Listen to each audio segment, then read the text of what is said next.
Paz seja convosco. Uma alegria imensa poder estar aqui e ver e conhecer mais uma parte da minha família em Cristo, e com muita alegria no meu coração quero ser extensivo na minha gratidão, pastor Dildo, pastora Josiane, pela oportunidade de poder estar aqui e falar à igreja do Senhor.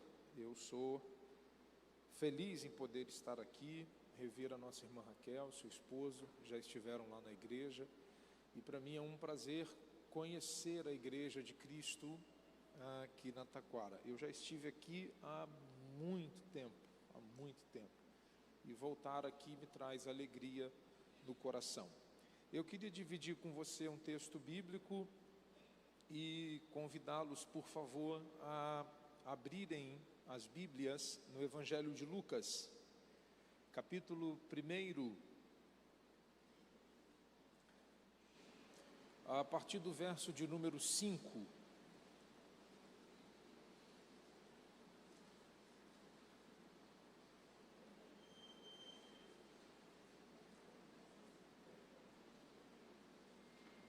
Quem achou, diga graças a Deus. Vou começar com um sacerdote judaico, Zacarias, que viveu quando Herodes era o rei da Judéia. Zacarias pertencia a um grupo sacerdotal de Abias. Sua esposa era da família de Arão e se chamava Isabel. Zacarias e Isabel eram pessoas piedosas aos olhos de Deus e observavam firmemente todas as leis e mandamentos do Senhor. Porém, eles não tinham filhos, porque Isabel não podia ter filhos e ambos já estavam bem velhos.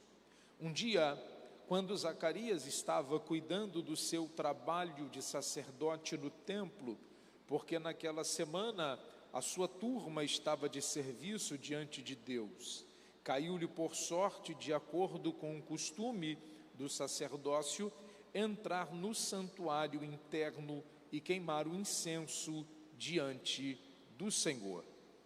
Verso 10, enquanto isso, uma grande multidão estava do lado de fora no pátio do templo, orando, enquanto o incenso estava sendo queimado. Amém? Eu queria a sua atenção para que nós pudéssemos refletir a respeito do capítulo 1 do Evangelho de Lucas, um evangelho dedicado a Teófilo, seu amigo, com o intuito de esclarecer algumas coisas, pois até então tudo que se havia escrito era entre aqueles que foram discípulos ou aqueles que comumente caminharam ou foram testemunhas oculares daquilo que Jesus operava e fazia. Lucas se destaca, pois ele tem o desejo na sua alma de investigar minuciosamente a despeito das veracidades daquilo que era narrado pelos discípulos e também por aqueles que se tornaram testemunhas oculares do que Jesus havia obrado no exercício do seu ministério.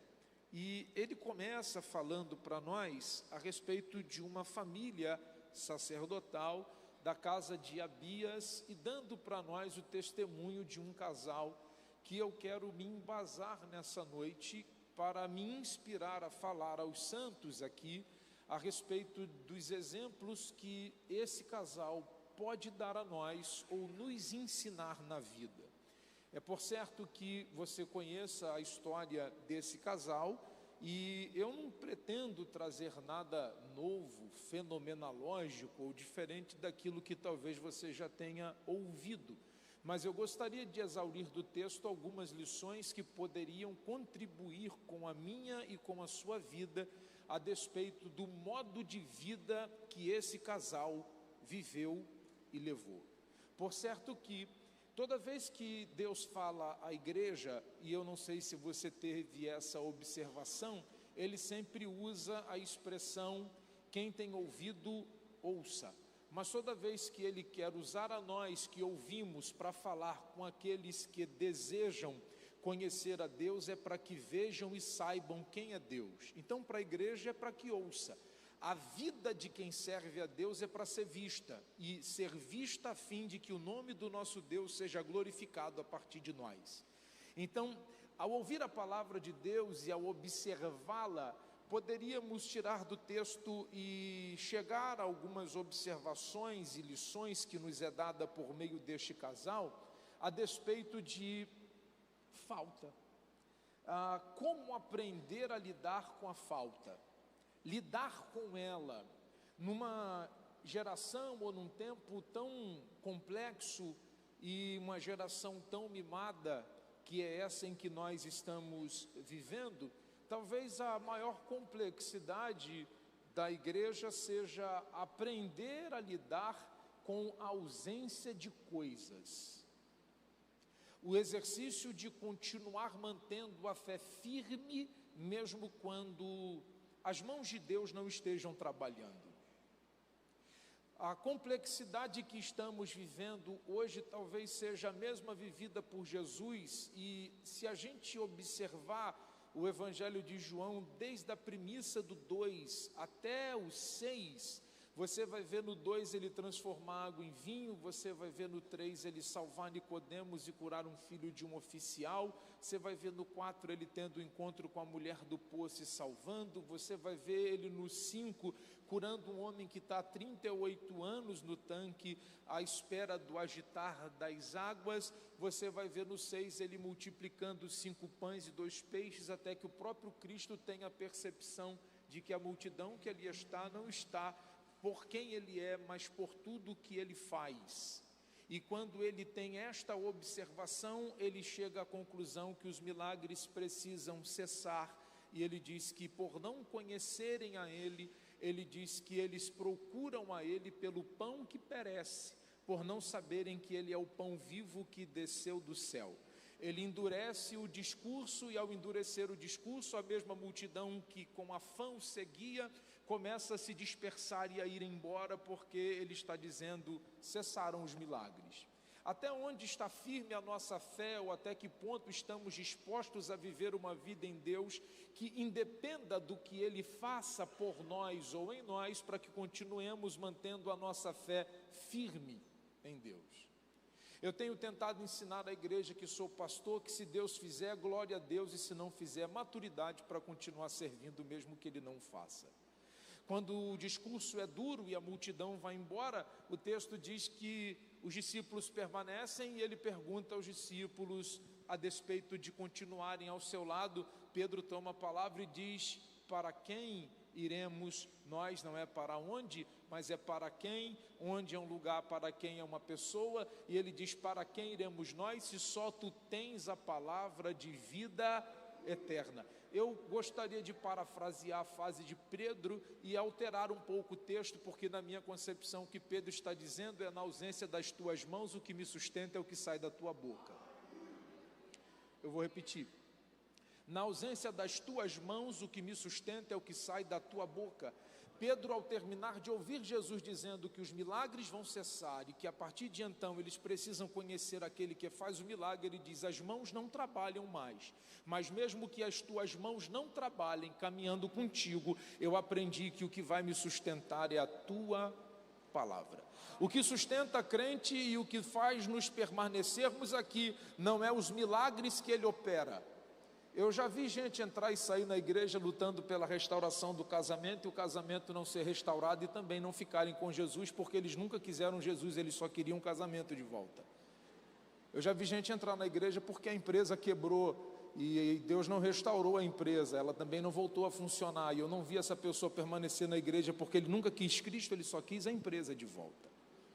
Pessoas que não conheceram o Deus que nós servimos dificilmente permanecerão firmes, manterão a fé firme a despeito de conhecê-lo, sabendo quem Ele é e tendo a maturidade suficiente para não só cantar, se Deus fizer Ele é Deus, e se não fizer Ele continua sendo Deus. Isso é muito legal na letra de uma canção inspirada por alguém que escreve. A maior dificuldade da vida seja colocar isso em prática na vida cristã.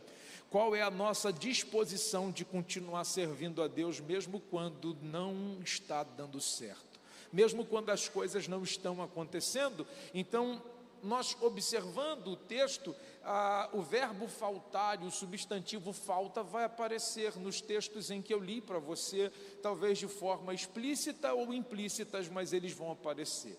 Deixa eu te explicar primeiro qual é a expectativa, ou na verdade, a despeito da falta e como nós poderíamos aprender a lidar com ela, pois a falta pode aparecer para nós em 3 aspectos.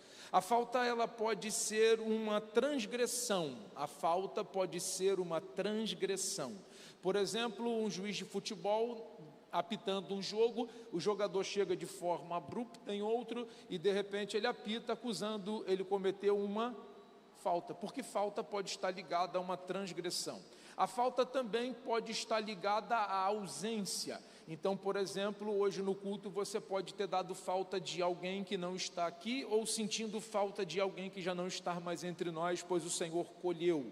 Então, falta pode ser transgressão, falta também pode ser ausência. Tem um terceiro aspecto da falta, que é a privação. Então, o primeiro aspecto da falta é transgressão, o segundo aspecto da falta é ausência e o terceiro aspecto da falta é privação. Talvez em algum momento da vida você já foi privado de ter alguma coisa, ou a vida lhe privou de alguma coisa. Talvez você já tenha necessidade de algum momento na vida, por ter falta, ter que depender de uma cesta básica, ou de repente você já intercedeu por alguém que não tinha o que comer e pediu auxílio a alguém para que ajudasse alguém que tinha falta.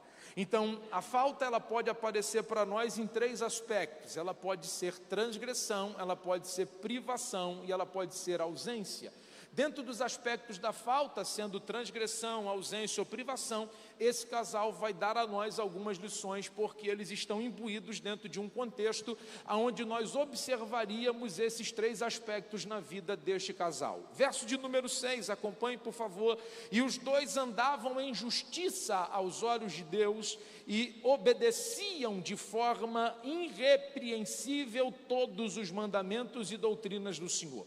Observe o que Lucas está escrevendo a despeito de Zacarias e de Isabel no verso 6. E os 2 andavam em justiça aos olhos de Deus e obedeciam de forma irrepreensível a todos os mandamentos e a todas as doutrinas do Senhor. Então eu estou diante de um casal que não comete falta. Eu estou diante de um casal que não transgride, eu estou diante de um casal que observa as leis do Senhor, eu estou diante de um casal que cumpre a doutrina do Senhor, eu estou diante de um casal que vive uma vida íntegra, ilibada, irrepreensível diante de Deus. Eu estou diante de um casal que cumpre as ordenanças de Deus, observa a sã doutrina e a cumpre fielmente no serviço e no trabalho da casa de Deus. Então eu estou diante de um casal que Lucas apresenta para mim que não transgride, que vive uma vida íntegra, que vive uma vida reta, íntegra, diante de Deus, na observação da sã doutrina, preservam a palavra de Deus, guardam as coisas de Deus. Bom, eu sirvo a Deus há 31 anos, e nesses 31 anos que sirvo a Deus, eu não nasci no lar evangélico. Eu orei durante 20 anos para que o meu pai aceitasse a Jesus como Salvador. Meu pai me colocou para fora de casa 3 vezes por causa da igreja e por causa de servir a Deus. Algumas coisas e algumas das que vivi durante a vida, eu tive a observação e chegar à conclusão que obedecer a Deus e servir a Deus é bom demais. É bom demais. É muito bom servir a Deus, é muito bom obedecer a Deus e observar a lei de Deus, observar os estatutos de Deus. Só que eu sou de uma época da igreja, e a igreja que me converti, ela era muito rígida. Então eu era proibido de jogar bola, eu era proibido de fazer muitas coisas das quais hoje a gente entende que não tem nada a ver, mas a gente obedecia.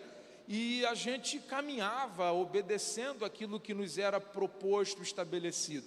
E talvez as pessoas cresceram com uma ideia da igreja, que a igreja seria um lugar de proibição. Eu não sei se você já teve a concepção de alguém que disse para você, enquanto você evangelizava ou convidava a vir à igreja, dizer assim: eu não quero ir lá, porque lá tudo é proibido. Hoje mais não, porque hoje parece que é moda dizer que é gospel. Hoje ninguém sofre nenhuma retaliação na faculdade, ou no trabalho, ou na escola, por dizer que serve a Deus ou que é crente. E talvez nós crescêssemos com o conceito de que a Bíblia também seja um livro de proibição, quando na verdade eu não caminho com leis e prefiro orientação, porque eu não sirvo a um Deus que proíbe, eu sirvo a um Deus que orienta. Muda muita coisa. Por exemplo, o que era proibido no jardim? Alguém lembra? Oi? Oi? Não ouvi. Então, eu acabei de caminhar e falar para você que eu caminho com o livro de orientação, não de proibição. Eu pergunto o que era proibido, você diz o fruto, porque parece que já está encauterizado a mente a saber que caminhar com Deus, viver em Deus, é ser proibido de fazer coisas, quando na verdade o Deus que eu sirvo não me proíbe de fazer nada, porque se fosse proibido eles não teriam comido. Eles só comeram justamente porque não era proibido, era orientado. Então a Bíblia não é um livro de proibição, a Bíblia é um livro de orientação, e cabe àquele que a observa seguir ou não as suas orientações. Ele disse: coloquei diante de ti vida e morte, e diz assim: escolhe pois a vida. Ele está dizendo assim, só tem dois caminhos, a resposta a questão, são duas alternativas de múltipla escolha, eu ainda te dou cola da resposta, e você ainda consegue errar. A Bíblia não é um livro que Deus está proibindo ninguém de fazer nada, mas é um livro que Deus está orientando as pessoas a viverem bem. Se ouvirem, se obedecerem, se crerem, comereis o melhor da terra. Então está ligado a ouvir, a obedecer, para viver o melhor. Então não é um livro que Deus está proibindo-nos de fazer alguma coisa, mas é um Deus que está nos livrando das consequências, dos erros dos quais podemos cometer. Talvez seja por isso os nãos dos mandamentos não são nãos de negação, os não dos mandamentos são não de orientação. Não adultere, não roube, não minta. Não é de negação, é de orientação. Não é sobre um Deus que está negando ou proibindo alguém de fazê-lo, mas é um Deus que está a fim de livrar do adultério, de livrar da mentira, de livrar do fracasso, de livrar da perturbação da casa.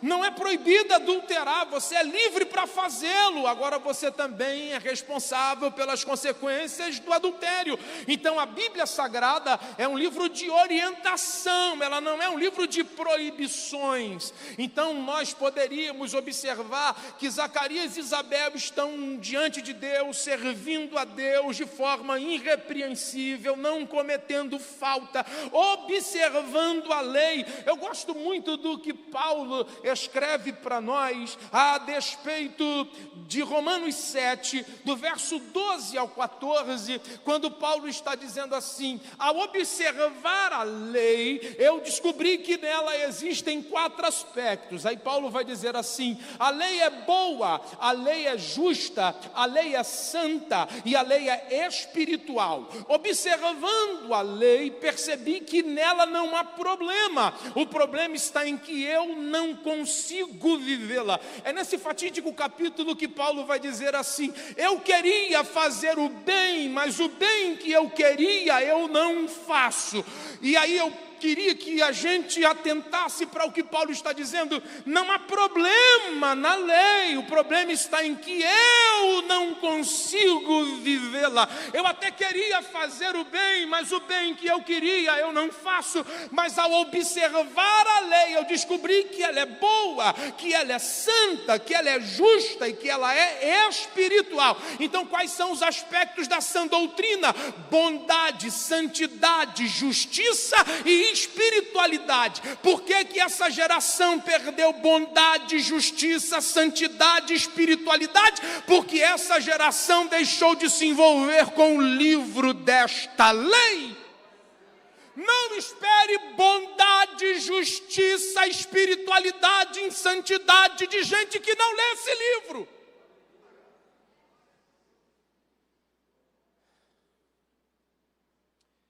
Estou pregando um pouco diferente, com calma.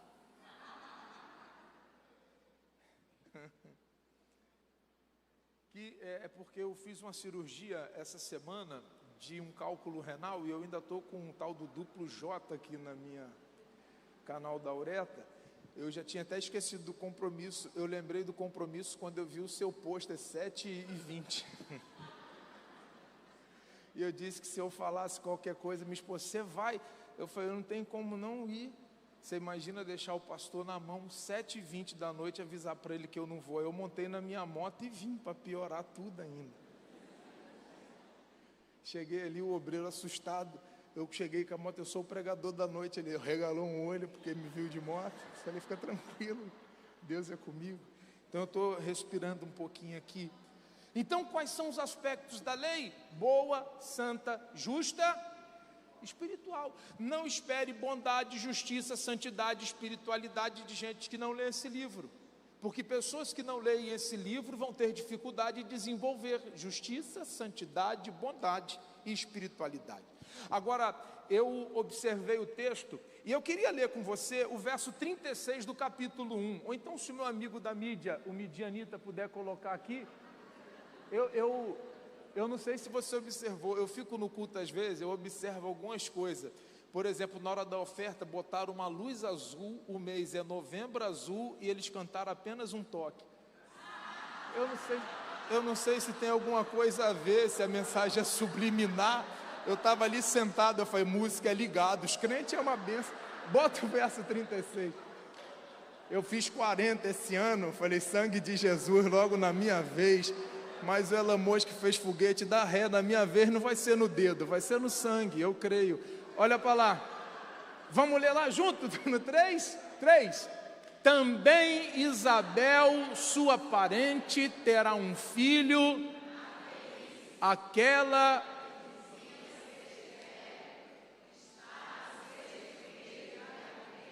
Você leu aqui, talvez você não tenha entendido nada, mas deixa eu te explicar. Um anjo desceu para conversar com a irmã Maria. E a conversa do anjo é assim: salve a agraciada, serva de Deus, bem-aventurada, tu darás à luz a um filho, o nome dele será Emanuel. A Maria pergunta assim: como? Advém de um milagre, tu não conhecerás varão, mas o que em ti será gerado é fruto do... Maria está olhando para o anjo dizendo assim: eu só conheço uma forma de fazer filho. Essa é nova, inusitada, sem deitar com ninguém, é o Espírito que vai gerar. Maria não crê no anjo. Olha o que o anjo está usando para Maria crer, usando o testemunho de Isabel. A integridade de Isabel e de Zacarias é tão grande que o testemunho dele está gritando mais forte do que um anjo falando com a própria... Deixa eu te ajudar. Tu já saiu de casa para ir num culto que tinha alguém que revelava? Fala a verdade para mim. Já. Tu botou aquele vestido azul limão, sentou na primeira fileira. E o pior de ir nesses cultos é quando tu senta na primeira fileira para ajudar o profeta que tem um recado que você acha que é para te entregar, que tu está ao fim de ouvir a voz de Deus. Ele fala assim, tu... Aí tu fala comigo, não, a irmã que está atrás, fica de pé. Rapaz, isso mata qualquer um no moído da vida, querendo ouvir a voz de Deus, isso acaba com a alma de qualquer ser humano. Então, de verdade, o texto está dizendo para nós que tu já saiu de casa em algum momento para ouvir um profeta, sim ou não? Maria está ouvindo um anjo falar com ela, e ela está duvidando do que o anjo está falando com ela, mas ela passa a acreditar no que o anjo está falando, não pelo anjo, mas pelo testemunho de quem ela conhece, pelo testemunho de quem ela convive. Por isso que eu lhe disse, para a igreja ele fala, quem tem ouvido ouça, mas para aqueles que não conhecem a Deus é para que vejam e creiam. O mundo só vai acreditar naquilo que eles veem, não naquilo que eles ouvem. A igreja ouve a voz do Espírito, o mundo vê o testemunho daqueles que dizem ter o Espírito de Deus. Evangelho precisa ser pregado com vida, com sinceridade, com responsabilidade, com integridade, com vida no altar, uma vida íntegra, ilibada, irrepreensível. Eu não preciso abrir a minha boca para pregar, mas a minha vida prega por mim.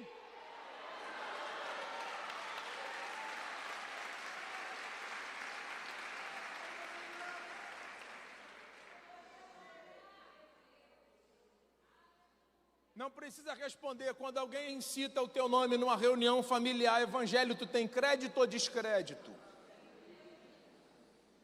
Será que um anjo descesse para falar com alguém a despeito de alguma obra miraculosa, ele poderia usar o teu nome?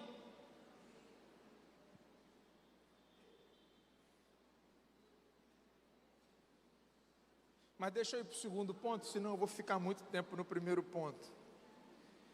Eu queria que você lesse o 7.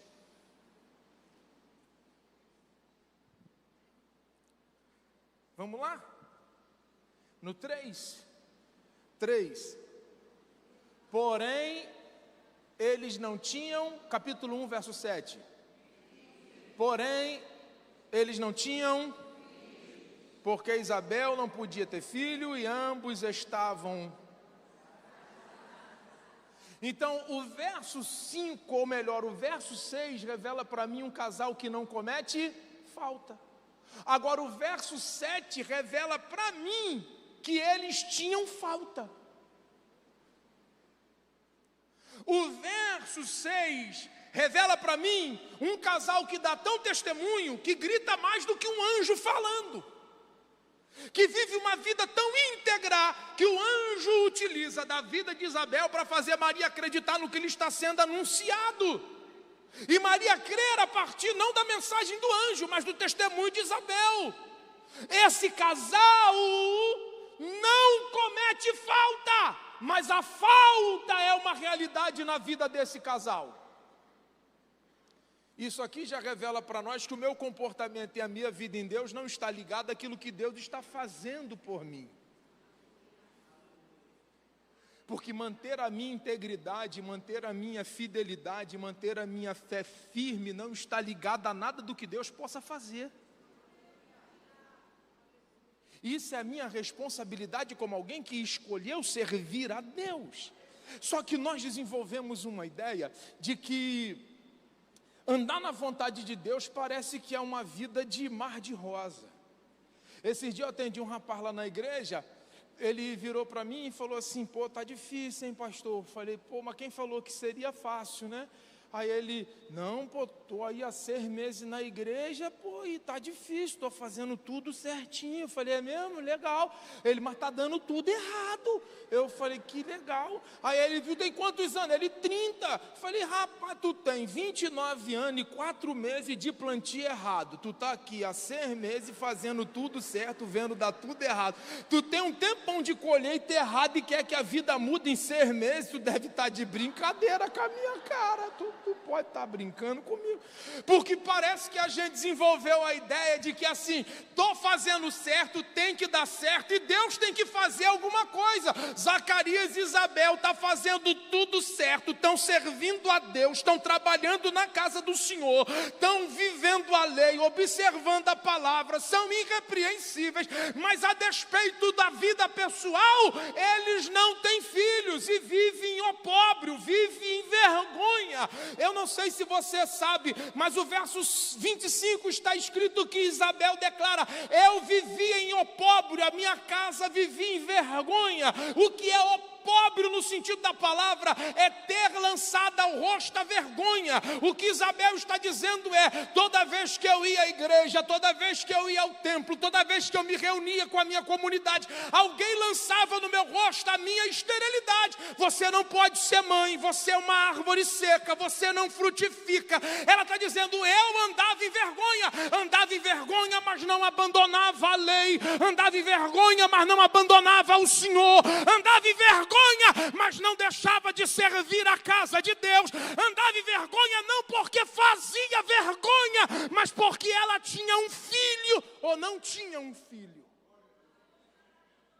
Eu não sei quem foi que desenvolveu a ideia de achar que servir a Deus é não ter falta, é não passar pela falta. Eu sei que é bonitinho quando a gente sobe no altar. Eu não me sinto pregador enquanto prego. Eu me sinto pregador enquanto vivo o que prego. Eu não me realizo em 40 minutos de altar. Eu me realizo quando eu começo a viver as experiências das quais Deus compartilha comigo por meio da sua palavra. Eu acho bonitinho quando alguém diz assim: eu conheço o Jeová Jirê. Conhece mesmo? Porque para conhecer o Jirê tem que ter faltado, porque se não faltou, tu não conhece o Jirê, tu ouviu falar sobre o Jirê. Uma coisa é ter informações sobre Deus, outra coisa é viver com Deus experiência. Eu conheço o Rafa. Ficou doente? Passou lá no leitinho? Não, então tu não conhece, tu tem informação. Uma coisa é ter informação sobre Deus, outra coisa é conhecer a Deus. Então para de achar que você conhece Deus porque você leu que Ele é o Senhor da guerra. Eu conheço o Sabaote, mas está com a bandeira branca o tempinho todo. Eu não me envolvo com as coisas porque eu sei da retaliação. É só eu começar a trabalhar que o diabo começa a se levantar. Por isso eu decidi ficar quietinha no meu canto. Tá de... Para de onda. Deixa eu te ajudar. Retaliação é do maior para o menor. É a porta do inferno que não prevalece. Só que estamos em guerra. Em guerra nem sempre a gente ganha. De vez em quando a gente também tem algumas perdas. Agora, a verdade é, o dia que tu levantou a mão e aceitou a Jesus, já viu o CSI? Já viu o CSI? Aqueles quadros assim, que tem foto? Ou tenha certeza que no inferno tem um quadro do CSI? Tua foto está lá, campeão.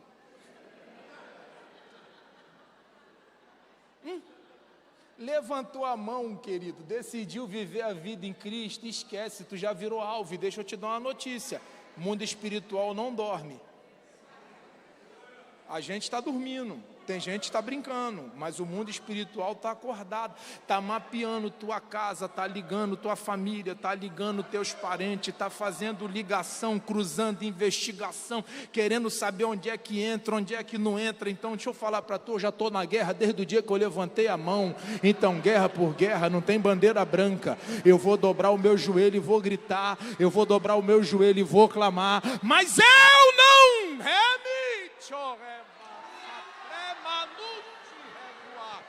aleluia. Mas a gente parece que desenvolveu a ideia de que o lugar da vontade de Deus é um lugar tranquilo, de paz, sereno. Atos 16, Paulo acorda fazendo um montão de plano. Vou para Troade, vou para Derbe, vou para Listra. Aquela madrugada apareceu um anjo. Ô anjo, hein? Que anjinho da miséria. Anjo falou: Paulo, Macedônia. Não é Troade, Macedônia. Não é Listra, Macedônia. Não é Derbe, Macedônia. Paulo quer ir para tudo quanto é lugar. Aí Deus aparece através de um anjo e fala assim: não é nenhum lugar que tu planejou não, atravessa para Macedônia. Bota aí, Lucas, ou melhor, perdoe, 2 Coríntios 7, verso 5. Coloca no texto aí, para mim aqui no telão. Vamos lá? 2 Coríntios 7, 5. Quando chegamos aonde? Eu vou melhorar para a gente compreender melhor. Eu gosto de fazer essas coisas que eu acho que facilita para a gente. Eu queria tirar a palavra dali, Macedônia. Nós vamos ler o texto junto. E quando chegar na Macedônia, tu vai falar assim, ó, lugar da vontade de Deus. Deu para entender? Porque Paulo tinha seus planos, mas Deus tinha um plano para Paulo. E não era nenhum dos lugares que ele idealizou. Deus idealizou para ele e falou: é Macedônia. Então ali é o lugar da vontade de... Então vamos ler junto? Quando chegamos ao lugar da vontade de Deus, não tivemos...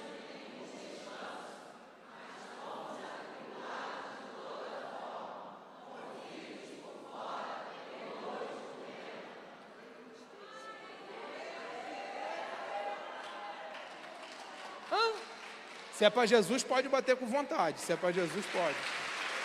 À vontade.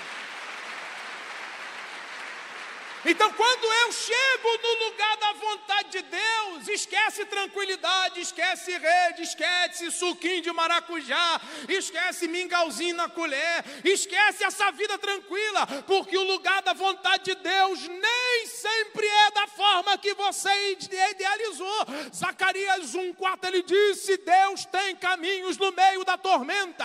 Então tranquiliza a tua alma, porque talvez o caminho não pode ser muito bom, mas Deus tem um caminho que vai te levar ao lugar do teu destino. Ele chegou para José e disse: sonha, eu sou o Deus que realiza o sonho, mas no caminho do sonho tem poço, tem calúnia, tem prisão, tem perseguição, tem traição, tem humilhação, mas tem governo. Então tranquiliza a tua alma, porque nem sempre vai ser do jeito que você imaginou, mas o melhor lugar para um homem está.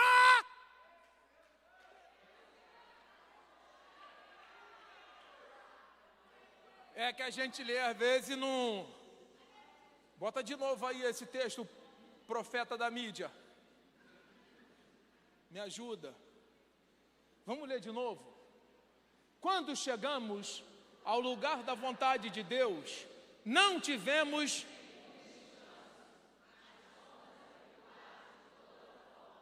Leia com atenção essa parte aqui. Conflitos... Paulo está dizendo: eu cheguei no lugar da vontade de Deus e por fora eu combatia. Quem me via combatendo não conhecia os temores que estavam por dentro, mas os temores de dentro não mudavam o guerreiro que tinha do lado de fora.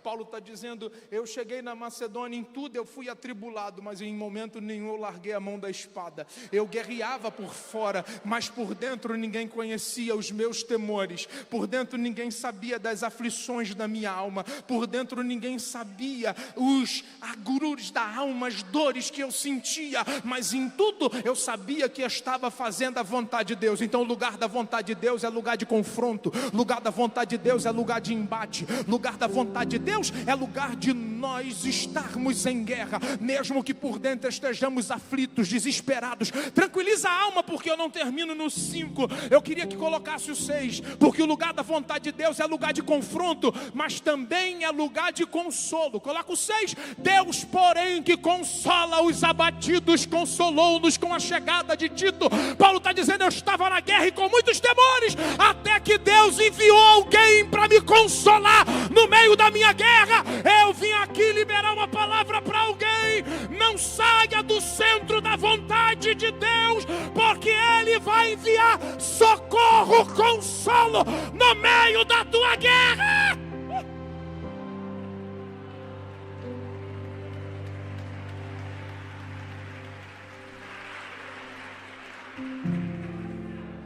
De Pedro 1, 6 e 7. O conceito de provar a fé são provações, pois Deus avalia a nossa fé provando-nos. E Ele vai dizer: olha, o ouro está para o fogo, e a provação está para os que temem a Deus.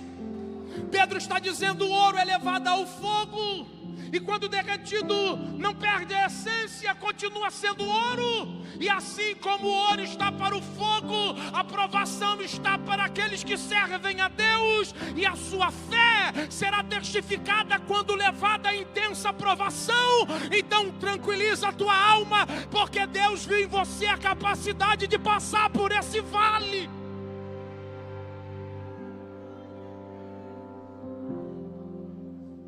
A provação é a forma de Deus conhecer o caráter daquele que serve.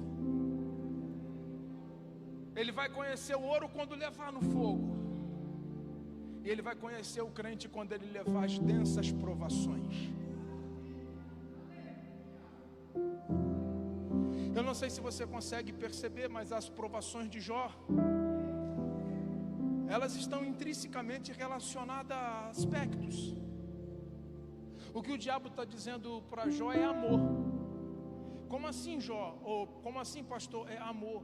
O que ele está dizendo para Deus assim: é impossível que alguém ame mais a Deus do que ao dinheiro. Ele diz: então prova, tira o dinheiro. Tirou o dinheiro, Jó continuou crente. Ele disse: é impossível que alguém ame mais a Deus do que sua família. Ele disse, então toca na família. Ele tocou na família e Jó continuou glorificando a Deus. Ele disse, é impossível que alguém na natureza humana ame mais a Deus do que a si mesmo. O homem egocêntrico. Toca nele. Jó disse, Deus deu e Deus tomou, bendito. O que nós precisamos compreender é que o amor a Deus tem que estar acima do dinheiro, acima da família e acima de nós mesmos. Quem aprendeu a amar a Deus quando estiver sendo levado a intensas provações, nunca negará a fé, porque já conhece o Deus que serve. No conceito de quem vive pela fé, Deus não me falta mesmo nas minhas faltas. Deus não me falta mesmo nas minhas faltas. Eu vou repetir, Deus não me falta mesmo nas minhas faltas. O cantor Asaf no 73 parou na porta. Crente na porta dá trabalho. Deu uma olhada para a prosperidade dos ímpios e esqueceu da aliança que Deus tinha feito, e dizendo aos levitas, eu sou a herança de vocês. Vocês aqui não terão terra, mas eu levantarei um povo para cuidar de vocês, e eu serei a vossa herança. Só que Asaf se cansou de ter Deus como herança. Foi para a porta do templo e começou a olhar o carro de quem chegava, o cavalo de quem chegava, a vida de quem vinha. E ele disse, servir a Deus não me serve, porque eles têm tudo e eu não tenho nada. Então ele acha que ter coisas é ter tudo.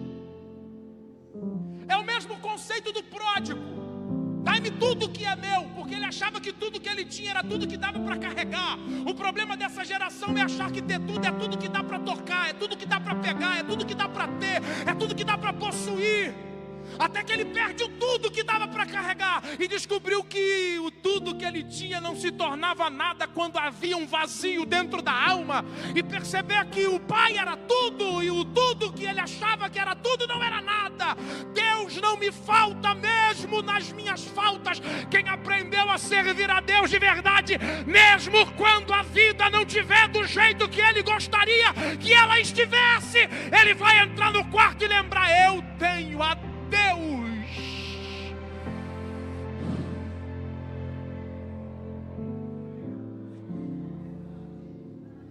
Deus me é suficiente.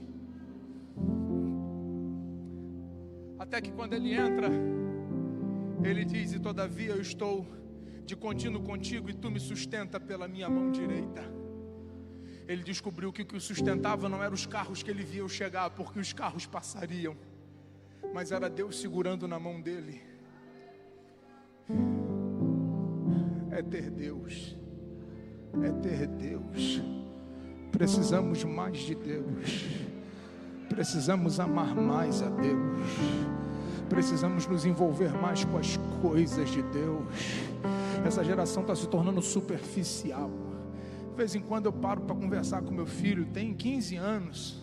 E às vezes eu falo para ele, cara, tu é tão profundo como um copo de 200 ml. Tem hora que eu tenho medo de morrer afogado com tanta profundidade.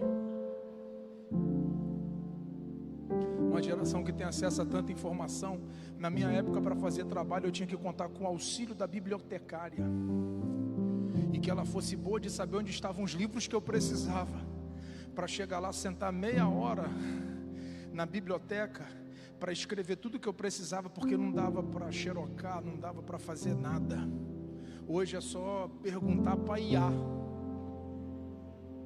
E o que tem de pregador de IA, perdendo a alma e a essência, deixando de construir coisas em Deus e uma vida de relacionamento, e submetendo uma inteligência artificial e não uma inspiração do Espírito de Deus.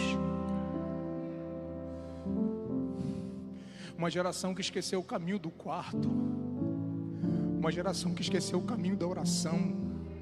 Uma geração que esqueceu o caminho do jejum. Uma geração de esquecer os caminhos que nos foram ensinados. Quando a gente chegava na igreja com qualquer crise que fosse, a conselho era assim, ora. Ora. Aí tu estou precisando de dinheiro, ora. Ora. Ora. Uma geração que precisa aprender a servir. Agora que eu olhei para a tela ali, pastor, me perdoa. Está negativo no 00. Está igual minha conta, brincadeira. Menos 4. Já passei do horário. Me perdoa. Aquele menos 4 ali que eu já passei 4 minutos. Agora que eu vi, gente, perdão. Fique em pé com a permissão do pastor, só para dar a sensação que eu vou terminar.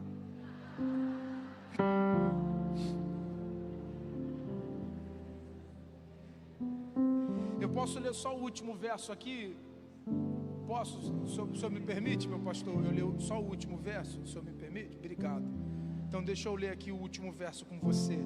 Leia o 9, por gentileza. Coloca na tela aqui que aí você ajuda a gente, meu amigo da mídia. Vou pagar uma coxinha para tu no final, lá na cantina. Coloca para mim o verso 9 do Lucas 1. Diga assim comigo: não cometiam falta. Diga mais forte: não cometiam falta. Esse é o verso 6. Diga assim: andavam em falta. Esse é o verso 7. Agora vamos ler o 9. Leia aí o 9.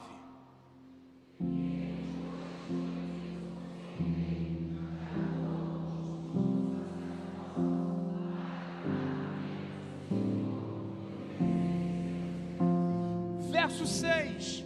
Não cometiam falta. Verso 7. Andavam em falta. Verso 9. Não deixavam em falta. Vou falar com calma. Não cometiam falta, andavam em falta e não deixavam em falta. Não deixavam em falta. Está faltando um filho em casa, mas não está faltando um sacerdote no altar. Não, vou repetir com calma. Está faltando um filho em casa, mas não está faltando um sacerdote no altar. Está faltando um filho em casa, mas não está faltando um sacerdote no altar. Zacarias não está apegado à ideia de que estou servindo a Deus há muitos anos e a madre da minha mulher não abre, Deus não visita a minha casa, eu não tenho milagre, Deus não abre a porta, Deus não cura a enfermidade, Deus não faz, Deus não age. Não, Zacarias não é esses crentes mimizentos. Se Deus não fizer, eu também não faço. Enquanto Deus não agir, eu também não me envolvo. Zacarias está me ensinando assim. Eu observei a lei e vi que nela não tinha problema, por isso decidi cumpri-la. Minha vida é íntegra e ilibada, minha casa dá testemunho, mesmo convivendo com a falta de não ter um filho. E na hora de servir, fui para o altar, porque as minhas faltas pessoais não me podem deixar em falta com quem me chamou. Vou repetir: minhas faltas pessoais não podem me deixar em falta com quem me chamou. As minhas faltas pessoais não podem me deixar em falta com quem me chamou. Não é porque as coisas não estão do jeito que eu queria que eu não vou fazer aquilo que Ele me chamou para fazer. Eu não tenho filho em casa, mas hoje é a vez da minha turma. Eu nem sei se eu entro, mas coube por sorte naquele dia Zacarias ser. Eu digo para os irmãos lá da igreja: não falta culto não, porque você não sabe que dia que o anjo desce para visitar. Talvez seja no dia que tu falta que o anjo veio te procurar e não te achou. Zacarias está dizendo: hoje é vez da minha turma. Tem tanta gente. Nunca entrei no santo do santo. Tinha gente que nascia sacerdote, era criado sacerdote, morria sacerdote, nunca entrava no santo do santo. Mas naquele dia gritaram a senha do Zacarias: Zacarias! Hoje é a tua vez, irmão. Ou se eu tivesse ficado em casa eu não entrava. Se eu tivesse feito o biquinho, a porta está fechada, tô duro, não dá para ir, a mulher está doente, o filho não está presente, o fulano não é crente. Zacarias está dizendo: eu tenho falta, mas eu não vou deixar em falta. O que Deus te chamou para fazer, faça. O ministério que Deus te confiou, entregue. Dê o teu melhor. A sepultura para onde tu vai não tem obra nem engenho. Aqui é a hora da gente gastar tudo que a gente recebeu de Deus. Posso te ajudar sim ou não? Ainda que falte a base do meu sustento, minha alegria está em Deus. Eu vou repetir: ainda que falte a base do meu sustento, minha alegria está em Deus. Quem me ensinou isso, pastor? Abacuque. 3,17. Tudo que eu preciso para viver, ainda que a figueira não floresça, ainda que não haja fruto na vide, que o produto da oliveira minta, que o campo não produza mantimento, nos currais não haja vaca, que as ovelhas sejam levadas. Ele está dizendo, tudo que eu preciso para minha subsistência, ainda que eu não tenha, Deus é a minha alegria. Porque ainda que a figueira não floresça e não haja fruto na vide, o produto da oliveira minta, os campos não produzam mantimento, nos currais não haja vaca, as ovelhas da manada sejam arrebatadas, todavia eu me alegrarei. Adevec Taquara, vamos gerar uma maturidade em Deus, para que vivamos nele, por ele, para que ainda que as mãos dele não trabalhem, ele é a minha alegria, dando ou não dando, fazendo ou não fazendo, abrindo ou não abrindo, curando ou não curando, eu tenho Deus. Jó me ensinou que o controle está na mão de Deus em tudo. Mesmo quando eu perco, ou mesmo quando eu ganho, Deus está no controle de tudo.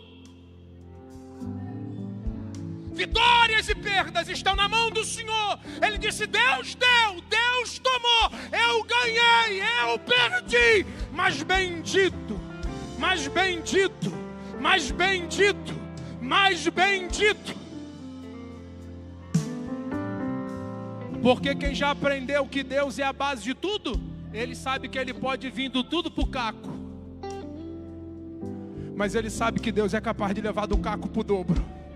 Vou repetir, eu acho que você não entendeu. Quem tem maturidade para servir a Deus pelo que Deus é, já percebeu que Deus pode tirar do tudo para o caco. Porque Jó tinha tudo, e no fim terminou com um caco na mão para coçar as feridas, mas manteve a fé firme. E no final, ele foi do caco para o dobro.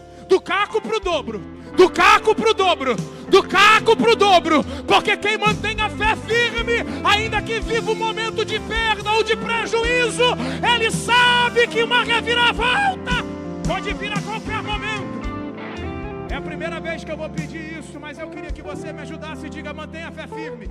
Você pode ter vindo do tudo para o caco, mas o mesmo Deus que te trouxe do tudo para o caco, é o mesmo Deus que te leva do caco para o dobro. É o mesmo Deus que restitui, é o mesmo Deus que restaura, é o mesmo Deus que faz.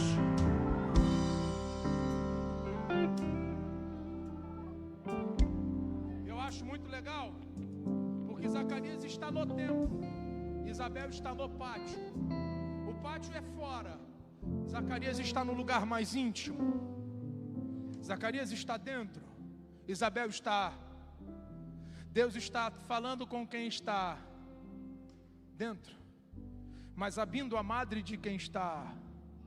Porque enquanto Zacarias está aqui dentro, Deus está trabalhando em favor de alguém que está. Porque que eu amo servir a Deus e continuo crente? Porque eu percebi que enquanto eu estou aqui dentro orando, alguém lá fora por causa de mim está sendo visitado. Eu profetizo hoje, enquanto tu estás aqui dentro, mantendo a fé firme, e às vezes em algum momento dizendo, não tem valido a pena, é só guerra, temores, tremores, tem consolo e tem palavra de Deus. Então Deus não me falta mesmo nas minhas faltas, eu não vou deixar em falta. Se envolva com as coisas de Deus, faça a obra de Deus. Quem não se envolve não se desenvolve. E tem gente que não consegue desenvolver o que Deus lhe entregou porque não quer se envolver. Tem coisa para fazer. O pastor usou uma expressão aqui na hora do anúncio muito legal e disse assim, o pessoal da mídia está fazendo um anúncio, que é uma galera que trabalha sem ninguém ver. O problema é que, qual era a nossa oração da adolescência? Deus me usa, Deus me usa, Deus me usa. Eu tenho pedido já há um tempo e tenho mudado a minha oração dizendo, Deus, me revela quem Tu és, eu quero Te conhecer. Porque eu descobri que a oração da gente durante muito tempo, pelo menos para mim, tem sido errada. Porque eu não quero ser usado, porque teve uma galera usada que foi reprovada. Preguei no Teu nome, curei no Teu nome, expulsei demônio no Teu nome. E ele disse, eu não Te conheci. Os discípulos voltaram felizão porque tiveram expulsando demônios, dizendo: fomos usados. Ele disse: vocês não deveriam se alegrar porque eu usei vocês. Vocês deveriam se alegrar porque o nome de vocês está escrito no livro da vida. O problema dessa geração é que essa geração tem pedido para ser usada, mas é uma geração que não quer conhecer o Deus que serve. Ele disse num momento aos seus discípulos: amigos, e eles se surpreenderam e disse: olha, eu agora não chamo mais de servo, porque o servo não sabe o que faz, agora eu chamo vocês de amigo. Deus não está atrás de gente que serve por servir. Deus está atrás de gente que quer conhecer quem Ele é, para que Ele se revele para nós como nosso Deus, para que Ele se torne nosso amigo. E qual o problema hoje? Uma geração que quer ser usada, mas não quer ser conhecida dele. A gente está trocando talento pela vida.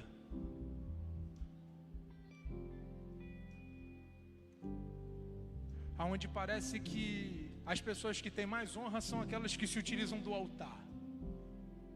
Para assim, respira fundo, por favor, respira fundo. Está sentindo o teu coração bater? Não. Está sentindo? Acho que tem que botar a mão, né? Ou tem que pulsar. Senão você não sente ele bater. Sente ele bater? Sente? Você trabalha, acorda, levanta, anda. Você sente o coração batendo? Mas ele está trabalhando, mesmo que você não esteja vendo. Você está vendo o teu pulmão trabalhando, mas está te ajudando a respirar. Está vendo os teus rins trabalhando? A gente vê a mão, a gente vê o corpo, mas o que está aqui dentro geralmente nem vê. Deixa eu falar um negócio para você. Para mim, as pessoas mais importantes da igreja são aquelas que estão trabalhando sem que ninguém esteja vendo elas trabalhar. E parece que a gente só decidiu honrar quem canta, quem prega, quem toca, quem pastoreia ou quem faz alguma coisa. Deixa eu falar um trem para tu, termina aqui. Tu tá aí sentado, tem dia que tu queria alguém para tomar conta do teu filho por meia hora para tu poder respirar. Aqui é o único lugar que tu fica 2 horas sem tomar conta dessa peste. Eu falo assim brincando, é claro que lá em casa tem umas que só o sangue de Jesus.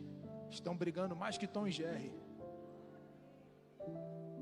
Uma tem 11 e a outra tem 15, é uma luta. Tem dia que tu queria alguém para tomar conta do teu filho e tu não tem. Estou falando alguma mentira, irmã? Tu está 2 horas cultuando, mas tem uma tia tomando conta do teu filho que ninguém está vendo e de vez em quando nem reconhecida é, e nem um muito obrigado tu passa lá para dar. Qual foi o dia que tu deu muito obrigado para um amigo que está tomando conta do teu carro? Porque qualquer lugar que tu vai para estacionar, tu até paga.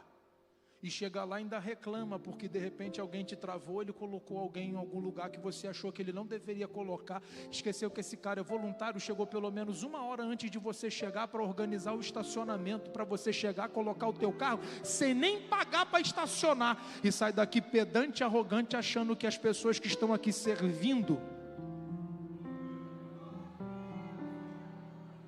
Mas quem ama servir não se abate por gente que não sabe o que ter alegria no servir. E Zacarias me ensina, nem sempre Deus vai fazer, mas eu nunca vou deixar de servi-lo só porque Ele não está fazendo. Vai faltar coisa lá em casa, mas eu nunca vou deixar em falta no altar. Eu vou cumprir meu ministério. Obrigado, pastor.